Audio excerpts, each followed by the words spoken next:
First chapter introduction of economics and economy. अर्थशास्त्र की परिभाषा। अर्थशास्त्र दो शब्द से जनरली बना है, एक धन और दूसरा शास्त्र यानी कि इसका साइंटिफिकल स्टडी जिससे मिलकर अर्थशास्त्र बना है। ये मनुष्य के धन संबंधी बातों के बारे में पढ़ता है। इसको इकोनॉमिक्स कहते हैं अंग्रेजी में। इकोनॉमिक्स जो है वो दो ग्रीक शब्द से बना है, एक ओइकोस और दूसरा नीमेन। ओइकोस का मतलब होता है घरेलू, नीमेन का मतलब हो गया प्रबंध। मतलब इसमें मनुष्य हर उस चीज़ का अध्ययन करता है जिसमें मतलब कि असीमित चीज़ से असीमित आवश्यकताओं को, मनुष्य का आवश्यकता जो है वो असीमित है लेकिन साधन जो है वो सीमित है। तो सीमित साधन से असीमित आवश्यकताओं को पूरा करना ही अर्थशास्त्र कहलाता है। इसमें विभिन्न अर्थशास्त्री हैं जिन्होंने अपना अपना परिभाषा दिया। सबसे पहले हैं एडम स्मिथ, इनको फादर ऑफ इकोनॉमिक्स भी कहा जाता है। इन्होंने धन को मेन फोकस दिया। इन्होंने जो डिफाइन किया उसमें धन को मेन फोकस रखते हुए डिफाइन किया।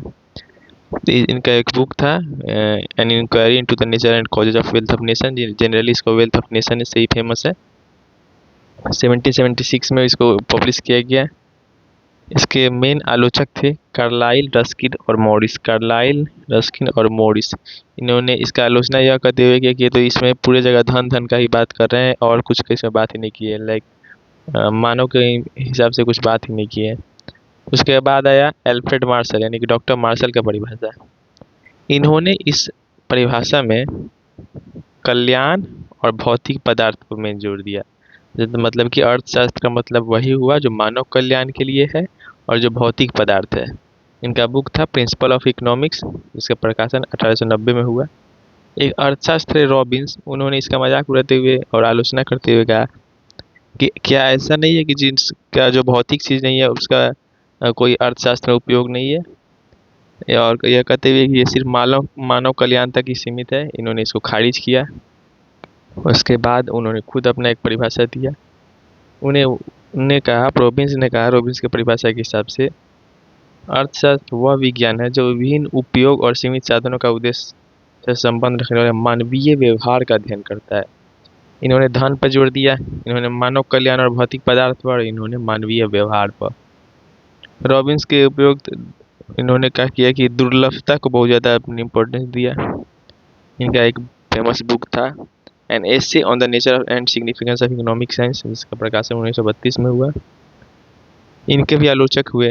हर जितने भी आए सभी के कोई ना कोई आलोचक था ही। तो रॉबिन्स के आलोचक हुए डर्बिन, प्रेजर और एली।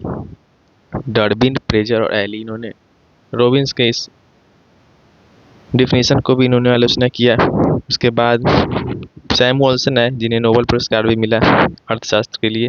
उन्होंने इसका डिफिनीशन करते हुए कहा कि अर्थशास्त्र इस बात का अध्ययन करता है कि व्यक्ति तथा समाज किस प्रकार मुद्रा के माध्यम अथवा इसके बिना विभिन्न वस्तुओं के उत्पादन के लिए वैकल्पिक उपयोगों वाले दुर्लभ साधनों का प्रयोग करते हैं। इन वस्तुओं का वर्तमान तथा भविष्य के उपभोग के लिए समाज के विभिन्न लोगों तथा वर्गों के बीच बांटते हैं। इन्होंने मेन हुआ कि जैसे कि जो भी प्रकृति में साधन है उसका किस प्रकार उपयोग किया जाता है और कैसे इसको समाज के मतलब इसके फायदा को, इसके नुकसान को समाज के विभिन्न वर्गों में बांटा जाता है। इन्होंने विभिन्न वर्गों के बीच बांटने पर फोकस किया है। यह साधनों के बंटवारे के लिए जाने वाले सुधारों के लाभों और लागतों का विश्लेषण करते हैं।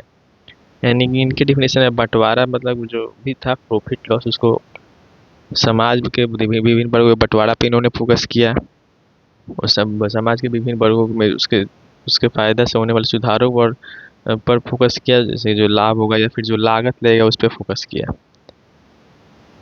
आगे आर्थिक क्रिया का तात्पर्य उन क्रियाओं से है जिनका संबंध आवश्यकता की संतुष्टि के लिए सीमित साधनों के प्रयोग से है।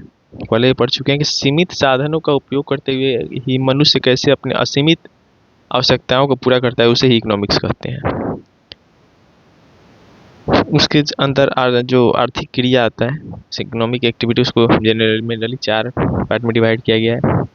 Production, consumption, investment, exchange. उत्पादन, उपभोग, निवेश, विनिमय। उत्पादन को मेन पिलर कहा जाता है। उत्पादन जैसे किसी भी सामान का जो प्रोडक्शन होगा, इसके 4 मेन है, एक भूमि, एक श्रम, एक पूंजी, एक उद्यमी। लैंड हो गया, लेबर हो गया, कैपिटल हो गया और जो भी जिसका माइंड हुआ।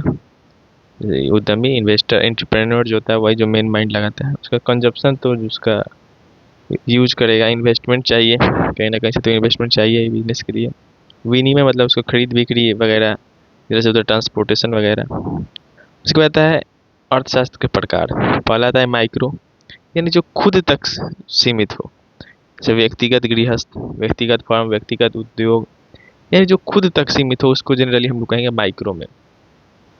और जो पूरे एकदम व्यापक लेवल यानी कि बहुत एक बड़ा लेवल पे होगा, जो एक नेशनल लेवल पे होगा, उसको कहेंगे मैक्रो इकोनॉमिक्स। जैसे कि राष्ट्रीय आय, बेरोजगारी, निर्धनता, मुद्रास्फीति यानी इन्फ्लेशन, स्टडी या पे हो गया पॉवर्टी, ये सब आ गया इसमें। क्योंकि ये सब जो कुछ भी है वो एक नेशनल लेवल पे हो रहा है।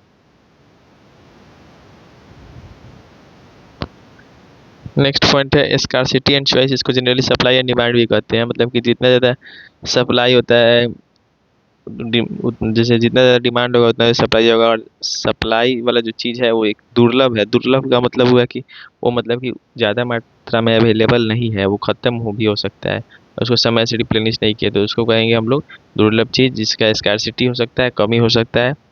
और जनरली जो होता है उसको निर्णय जो सीमित साधन होता है उसका उपयोग करने के लिए तीन प्रकार से उपयोग करते हैं। जैसे कि जो भी यहाँ पे उपभोक्ता है, उपभोक्ता मतलब हो गया जो कंज्यूम कर रहा है, कंज्यूमर हो गया, उसको मैक्सिमम सेटिस्फेक्शन होना चाहिए। उत्पादक यानी जो प्रोड्यूस कर रहा है उसको अधिक से अधिक लाभ होना चाहिए। और राष्ट्र अधिक से अधिक प्रॉफिट रहे, यानी कि जो जो भी कंट्री है उसको अधिक से अधिक प्रॉफिट होगा तो वो कल्याण में अपना उसको इन्वेस्ट करेगा। और सप्लाई और डिमांड यानी कि दुर्लभता और चयन का जो है वो रिश्ता रिश्ता रहता है। जैसे कि सप्लाई बढ़ेगा, डिमांड घटेगा तो सप्लाई, वाइस वर्सा होता है। जनरली सप्लाई बढ़ भी सकता है, डिमांड भी बढ़ सकता है, सप्लाई घट भी सकता है, डिमांड घट भी सकता है। इकोनॉमिक्स समझेंगे, पहले ही बात कर चुके। इकोनॉमिक्स उसको कहते हैं जिसमें प्रकृति के सीमित साधनों का उपयोग करते हुए मानव अपने अनिश्चित आवश्यकताओं को पूरा करता है, उसे इकोनॉमिक्स कहा जाता है। अर्थव्यवस्था एक सामाजिक व्यवस्था है जो किसी देश अथवा राज्य के नागरिकों की आवश्यकता की पूर्ति के लिए उनकी आर्थिक क्रिया में समन्वय स्थापित करता है। अर्थव्यवस्था वह प्रणाली है जिससे यह प्रकट होता है कि विशेष क्षेत्र के लोग किस प्रकार अपनी जीविका कमाते हैं।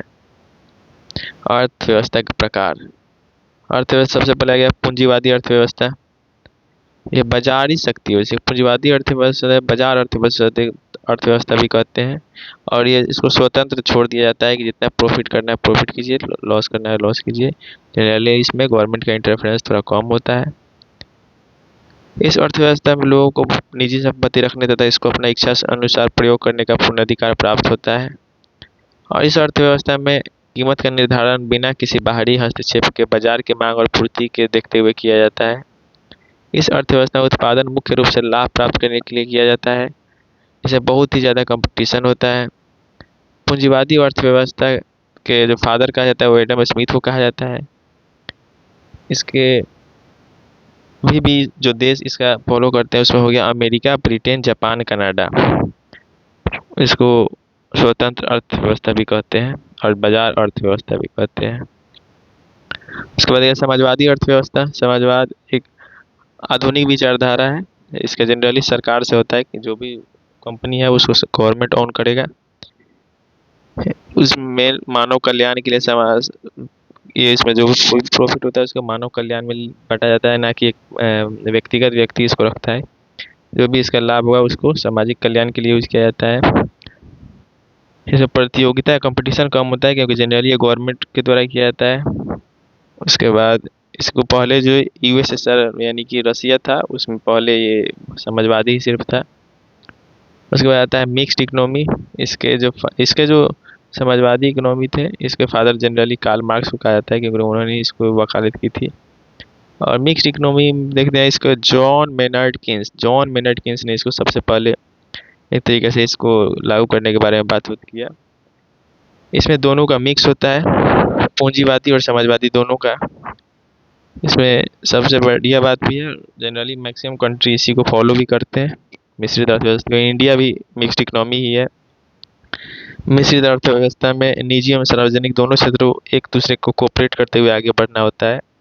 यानी कि प्राइवेट कोऑपरेट करेगा, गवर्नमेंट यानी कि जो गवर्नमेंट कंपनी है उसको गवर्नमेंट जो है वो कोऑपरेट करेगा। इसमें कोशिश किया जाता है कि जो हेवी लेवल कंपटीशन नहीं रखा जाए, मतलब दोनों को जब एक दूसरे का सहयोग का जरूरत पड़े एक दूसरे का सहयोग करे।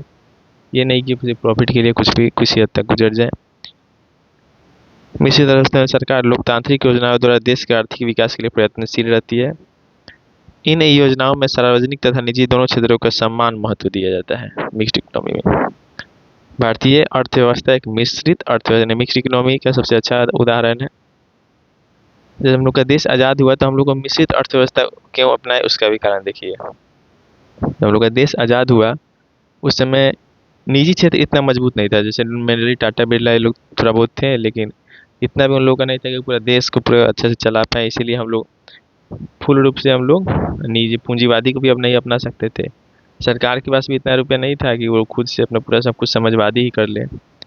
लेकिन इसीलिए इसी काल में राष्ट्र के पास पूंजी उपलब्ध का अभाव था, इसलिए सब समाजवादी को नहीं अपनाया जा सकता था।